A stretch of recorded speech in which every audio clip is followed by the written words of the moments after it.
ভারতের মাটিতে ফুটবল খেলতে আসবে 5বারের চ্যাম্পিয়ন ব্রাজিল। মাঠে দেখা যাবে ভিনি, রদ্রিগো, রাফিনহার মতো বিশ্ব সেরা তারকাদের। খবরটা কতটা সত্যি আর কেন এই খবর এত বড় আলোচনার জন্ম দিয়েছে, চলুন বিস্তারিত জেনে আসি। ভাবুন তো একবার, কলকাতার ঐতিহাসিক সল্ট লেক স্টেডিয়াম কানায় কানায় পূর্ণ, চারদিকে শুধু হলুদ জার্সির ঢেউ, গ্যালারি জুড়ে একটাই slogan, Brazil Brazil.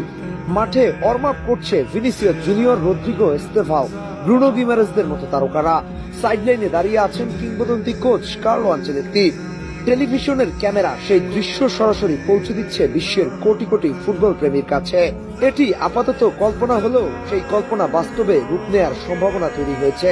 Brazilian football confederation CBF October মাসের শুরুতে অনুষ্ঠিতব্য ফিফার আন্তর্জাতিক উইন্ডোতে ভারতের কলকাতায় ব্রাজিল জাতীয় দলের একটি আন্তর্জাতিক প্রীতি ম্যাচ আয়োজনের বিষয়ে আলোচনা করছে। ম্যাচটি কলকাতায় অনুষ্ঠিত হওয়ার সম্ভাবনাই সবচেয়ে বেশি, যদিও প্রতিপক্ষ এখনো চূড়ান্ত হয়নি। তবুও এই একটি খবরই ইতিমধ্যে ভারত, বাংলাদেশ সহ পুরো দক্ষিণ এশিয়ার ফুটবল প্রেমীদের মধ্যে দারুণ উচ্ছ্বাস সৃষ্টি করেছে।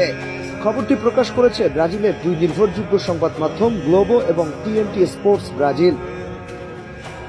কলকাতাকে বেছে নেওয়ার পেছনে রয়েছে যথেষ্ট কারণ। ভারতের ফুটবল সংস্কৃতির কথা উঠলেই সবার আগে যে শহরের নাম আসে সেটি কলকাতা। ক্রিকেট প্রধান একটি দেশের ফুটবলকে যেভাবে এই শহরের মানুষ নিজেদের আবেগ, সংস্কৃতি আর পরিচয়ের অংশ বানিয়েছে, তার উদাহরণ খুব কমই দেখা যায়। মোহনবাগান ও ইস্ট বেঙ্গলের শতবর্ষী প্রতিদ্বন্দ্বিতা, ভরা গ্যালারি, ফুটবল নিয়ে অগণিত মানুষের উন্মাদনা, সব মিলিয়ে কলকাতার আলাদা একটা পরিচয় তৈরি হয়েছে বিশ্ব ফুটবলের মানচিত্রে।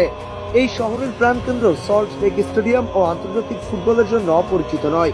বিশ্ব ফুটবলের অনেক কিংবদন্তি এই মাঠে খেলেছেন। ফলে ব্রাজিলের মতো 5বারের বিশ্ব চ্যাম্পিয়ন দলকে আতিথ্য দেওয়ার জন্য এটিকে উপযুক্ত ভেন্যু হিসেবে বিবেচনা করাই স্বাভাবিক। বিশ্বকাপের পর ব্রাজিল এখন নতুন এক অধ্যায়ের পথে হাঁটছে। কার্লো আনচেলত্তির অধীনে দলটি ধীরে ধীরে নতুন পরিচয়ে নিজেদের গড়ে তুলেছে। অভিজ্ঞ ফুটবলারদের সঙ্গে তরুণ প্রতিভার সমন্বয়ে ভবিষ্যতের ব্রাজিল তৈরি করার কাজ চলছে। তাই অক্টোবরের এই আন্তর্জাতিক উইন্ডোর ম্যাচটি শুধুই আনুষ্ঠানিকতা হবে না, বরং নতুন কৌশল, নতুন কম্বিনেশন এবং নতুন খেলোয়াড়দের যাচাই করার একটি গুরুত্বপূর্ণ মঞ্চ হিসেবে কাজ করবে। এখন সবচেয়ে বড় প্রশ্ন, ব্রাজিলের প্রতিপক্ষ কে হবে? এই বিষয়ে এখনো কোনো আনুষ্ঠানিক ঘোষণা আসেনি। ইউরোপ, এশিয়া কিংবা আফ্রিকার কোনো শক্তিশালী দলের বিপক্ষে ম্যাচ আয়োজনের সম্ভাবনা রয়েছে বলে বিভিন্ন মহলে আলোচনা চলছে। তবে সিবিএফ এখন এই বিষয়ে কোনো চূড়ান্ত সিদ্ধান্ত প্রকাশ করেনি।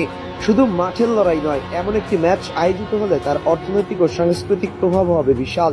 হাজার হাজার বিদেশি সমর্থকদের আগমন, হোটেল, পর্যটন, পরিবহন, স্থানীয় ব্যবসা, স্পন্সরশিপ এবং সম্প্রচার সত্ত্ব সব মিলিয়ে কয়েকদিনের জন্য কলকাতা পরিণত হতে পারে আন্তর্জাতিক ফুটবলের প্রাণকেন্দ্রে। একই সঙ্গে ভারতীয় ফুটবলও বিশ্বমঞ্চে নতুন করে আলোচনায় আসবে। তবে এখনই নিশ্চিতভাবে কিছু বলার সময় আসেনি।